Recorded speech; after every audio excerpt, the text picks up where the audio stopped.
पायो जी मैंने, नाम रतन धन पायो।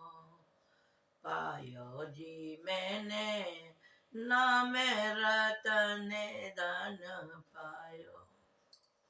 वास्तु अमोलक दई मेरे सते गुरु, वास्तु अमोलक दई मेरे सते गुरु, कृपा करे अपनायो।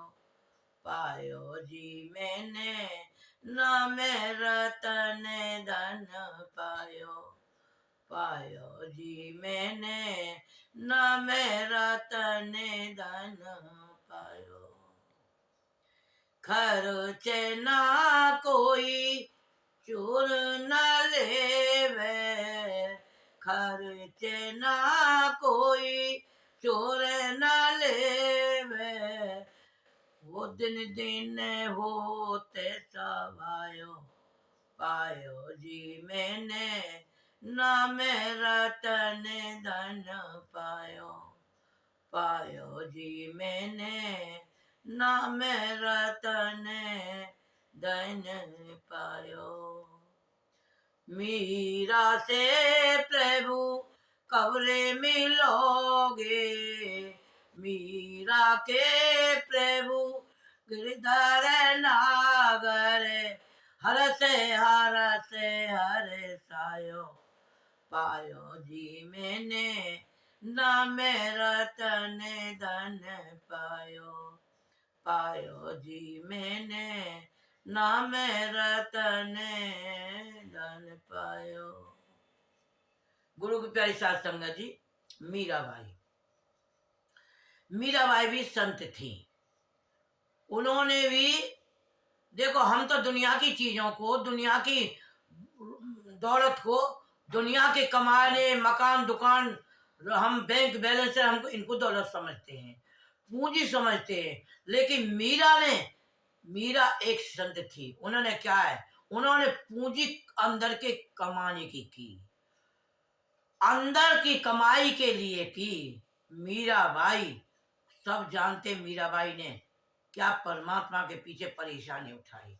मीराबाई जब उन्होंने अपने परमात्मा को अंदर खोज लिया तो उन्होंने साफ कह दिया कि मैं शादी नहीं करूंगी। माफ करना, मीराबाई वहां पहुंची, वृंदावन पहुंची, वहां सत्संग हो रहा था वृंदावन में। जब वृंदावन में सत्संग हो रहा था तो वहां बाहर सेवादार बैठा था। झट्टू ने रोक ली कि मैं सत्संग सुनने के लिए अंदर जा रही हूँ।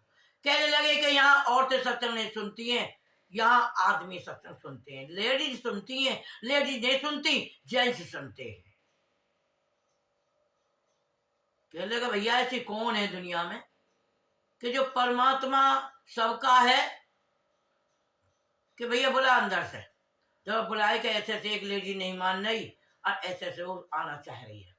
उन्होंने आकर के कही बताओ यहाँ कितने वो बैठे हैं।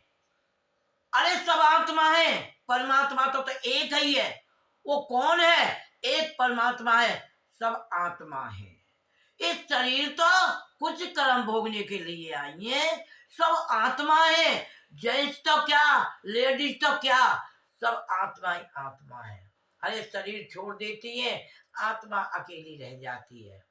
उसने, मीराबाई ने वहां जाकर के बोला, सब झुके वहां। माफ करना, मीराबाई एक संत हुई। फिर वो उन्होंने संत, क्योंकि उन्होंने खूब पता है मीराबाई के बारे में, उन्होंने कितने कितने कष्ट उठाए, पियर के कष्ट उठाए, उन्होंने ससुराल के कष्ट उठाए। लेकिन सबने कह दी मीरा पागल है। मीरा पागल नहीं थी, वो परमात्मा के नाम में बैरागन थी। क्यों कि ये रास्ता ऐसा है बैराग का, लेकिन ये बैराग कोई समझता नहीं है घर में। मीराबाई देख लो कितने प्यार से उन्होंने कि पायो जी मैंने, नाम रतन धन पायो। नाम को धन कहा है, फिर आगे कितने प्यार से कहा है। कि खर्चा ना कोई चोर ना लेवे। ये नाम एक ऐसी चीज है कि दुनिया की कमाई दिखती है, दुनिया की कमाई को हिस्सा ले लेते, बांट लेते हैं, लेकिन इसको कमाई को कोई बांटता नहीं है। ये कमाई अंदर कब काम आती है? जब शरीर को छोड़ करके और आता परमात्मा के वहां जाती है। जब ये जाती है शरीर को छोड़ करके, और 84 लाख जिया जून में कीड़े मकोड़े ते ले करके, क्या ये पेड़ पक्षी पशु पक्षी सब में लेकर के एक आत्मा मानव जन्म में आती है। मानव जन्म में समझदारी है, इसमें समझदारी से ही एक परमात्मा को हम पा सकते हैं। एक मीराबाई भी एक लेडीज थी जिन्होंने कहा कि नाम रतन धन कहा है, उसने इसी को धन कहा है, क्योंकि ये कमाई किसी को दी नहीं जाती है, ये बांटी नहीं जाती है, ये अपनी कमाई अपने काम आती है। कब आती है? जब शरीर छोड़ करके अंत में जाता है। आत्मा के साथ कौन जाता है?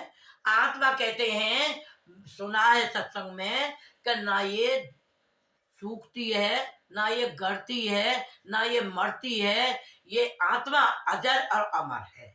लेकिन इसको भूख भी लगती है, इसको प्यास भी लगती है, इसको सब कुछ चाहिए, लेकिन ये कब? जब ये शरीर को छोड़ देती है, जब जाती है ये अपने अकेली आत्मा, और जो हमने पीछे काम किया है उसको पाती। जैसे कि मीराबाई ने वो धन के लिए कहा, वही धन जब काम आता है उस आत्मन के लिए।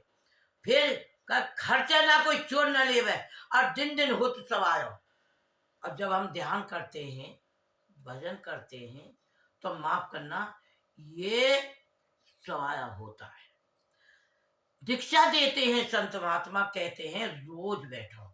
अब जब हम रोज बैठते हैं तो माफ करना मंडलों को पार करते हैं। हमारे रण सिंह महाराज जी बताते हैं कि 7 मंडल है। 7 मंडल तो जब पढ़ते हैं, पहले तो हमें यही मंडल जो हमारे 3 है, सबसे पहले 3 मंडल कौन से हैं? अंडी पिंडी ब्रह्मंडी। इनमें से आत्मा निकल के, और जब ये आगे को जाती है तो माफ करना, मीराबाई कहती है कौन इसके साथ होता है? जब आत्मा शरीर से निकलती है, अब ये निकल के शरीर तो यही फूक गया, आत्मा अकेली रह गई। अब ये जब मंडलों को पार करती है इसके साथ, माफ करना, इसकी कमाई, जो लोग वह दान करते हैं, पुण्य करते हैं, पूजा करते हैं, पाठ करते हैं, वो उनके जरिए उन्हें ऐसा ही मिलता है। और जब आत्मा का हिमायती बाप संग होगा, जब हमारे साथ हमारा बाप हमारे साथ है, हमारा गुरु हमारे साथ है, वो उंगली पकड़ लेता है हमारी, वो कहता है चिंता मत कर, मैं तुझे मंडलों से पार करूंगा। हमें कोई फिक्र नहीं रहता है जब हमारा गुरु हमारे साथ रहता है। भाई क्यों, किस लिए कहा है? इसीलिए तो कहा है कि है घट में सूझत ना है। परमात्मा अंदर बैठा है हमारे, लेकिन सूझ क्यों नहीं है? हम वह जाने ही नहीं है। मीराबाई ने साफ कहा है, इतने हम अंदर नहीं खोजेंगे, इतने हमारा भला नहीं होगा। भाई रोज मरा 3 बजे बैठो, 3 बजे 4 बजे उठ करके बैठो, उस परमात्मा को खोजो। हमारे दर्शन सिंह महाराज जी साफ कहते हैं, तेरे अंदर ही आत्मा है, तेरे अंदर परमात्मा है, तेरा गुरु तेरे अंदर बैठा है, और तू अकेला नहीं है। अरे भाई तू अकेला नहीं जाएगा। कहते हैं हम अकेले कहाँ को जाए, तो अकेला जा रहा है, हाँ मैं अकेला हूँ। अरे तेरे अंदर परमात्मा बैठा हुआ है, तू अकेला नहीं है। अकेले नहीं है हम, हमारे साथ वो परमात्मा बैठा हुआ है। वो हमारा जब उंगली पकड़ लेता है तो हमें मंडलों से पार कर देता है। हमें नहीं राक्षसों का डर है, ना हमें भूतों का डर है, ना हमें प्रेतों का डर है, ना हमें किसी पूजा, हिमायती हमारे साथ है। तो माफ करना, मीराबाई साफ कह रही हैं कि पायो जी मैंने नाम रतन धन पायो।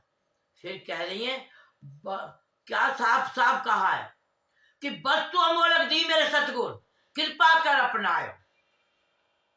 वो बड़े भागों से वो कृपा करके हमें, वो हमने अपनाया। तो मीराबाई ने हाथ जोड़ करके कहा है बड़े प्यार से कि इस कमाई को करो, ये कमाई काम किसी के नहीं आएगी, हमारे काम आएगी। भाई इतने कितनी भी तुम माफ करना कमा करके यहाँ मकान दुकान कर जाओ, प्रॉपर्टी कर जाओ, बैंक करने भर जाओ, इतने हम अपने अंदर के रास्ता नहीं खोलेंगे, अंदर के रास्ता नहीं देखेंगे, इतने हमारा काम बनने वाला नहीं है। ये तो सब यही रह जाएगा। क्यों? अंदर रास्ता बहुत लंबी है। वो बड़े प्यार से कहा, जज्बा है दिल में कभी लाओ तो सही। हमारे दर्शन सिंह महाराज जी कहते हैं इस बात है, जज्बा है दिल में कभी लाओ तो सही, अरे अपने मंजिल की तरफ आप बढ़ाओ तो सही। भाई हम अपनी मंजिल की तरफ पाप बढ़ाएंगे तो हम अपने मंजिलों को भी पार करेंगे। बड़े प्यार से मीराबाई ने हाथ जोड़ करके कहा है कि भाई मीराबाई ने परमात्मा को खोज लिया था, उन्हें लोक लाज सब छोड़ दी ही। मीराबाई कि राजा के घर में पली, राजा राणा के वाके घर में ब्याही गई, लेकिन उनने सब परमात्मा के पीछे सब लोक लाज छोड़ दी। पर आत्मा इतने भाई हम दुनिया की लोक लाज में रहेंगे, इतना भी नहीं कि अपने अपने घर का पूरा काम करना है, पति का, अपने बच्चों का, अपने घर का, पशु का, सब काम करना है। उसके साथ साथ रात के 3 बजे का दिन में भाई हार जाए, काम नहीं होता है, और रात के 3 बजे उठ करके परमात्मा का नाम ले। इतने परमात्मा को याद नहीं करेंगे, परमात्मा से हम नहीं ढूंढेंगे, हमारे कहीं नहीं है, वो हमारे अंदर ही है। अरे बड़े प्यार से कहा है कि ना मंदिर में, ना मस्जिद में, ना काशी कैलाश में, मुझको कहाँ ढूंढ रे बंदे, मैं तो तेरे पास में। मैं तो तेरे पास बैठा हुआ हूँ, मैं ना मंदिर में हूँ, ना मस्जिद में हूँ, ना मैं कहीं का कैलाश में हूँ, ना कहीं में कहीं भी, ना मैं तपने, ना मैं व्रत में, ना मैं व्रत उपास में, मुझको कहाँ ढूंढ रे बंदे, मैं तो तेरे पास में। मैं तेरे पास में हूँ, तू अपने मीराबाई की तरह अपने अंदर चलो, और अंदर चल के अपना ही भला करेंगे। और माफ करना, मैंने तो ये भी देखा है, रण सिंह महाराज जी हमारे बताते हैं कि जब उस परमात्मा के साथ लगते हैं, उसकी हमें थोड़ी झलक मिलती है, उसका ध्यान लगाते हैं, तो घर भी खुशहाल रहता है, बच्चे भी हमारे बहुत खुश रहते हैं, और परिवार भी बहुत खुश रहता है जब असलियत से जुड़ते हैं। जैसे मीराबाई ने कहा है, अगर उस हम परमात्मा को खोजें मीराबाई की तरह, घरे तो नहीं छोड़े, बच्चे ने तो नहीं छोड़े, लेकिन अपने अंदर खोजे, घर में बड़ी खुशहाली आती है। अपने घर में बहुत जो काम दुनिया परेशान रहती है, अरे गुरु को अपना लो, अरे सामन कृपाल रूहानी मिशन के शरण में पहुंचो, असलियत आत्मा परमात्मा से मिलाना है, तो संतों का कहना मानो। संत ये कभी नहीं कहता है कि तू अपने परिवार है छोड़, अपने घर है छोड़, और तू दुनिया को छोड़ के तू कर मेरे घर आ। अपनी गृहस्थी में रहते हुए परमात्मा को पाने के लिए संत महात्मा कहते हैं। माफ करना, जो भी संत कहते हैं वो सही कहते हैं। अब मैंने जो कहा है कोई गलती है कि हो तो मैं हाथ जोड़ के माफी मांग रही हूँ, और जो एक आध बात समझ में आए संतों की, उसे पकड़ना, मेरी गलती को छोड़ देना। इसी शब्दों के साथ सत्संग का समय समाप्त है। हाथ जोड़ के माफी।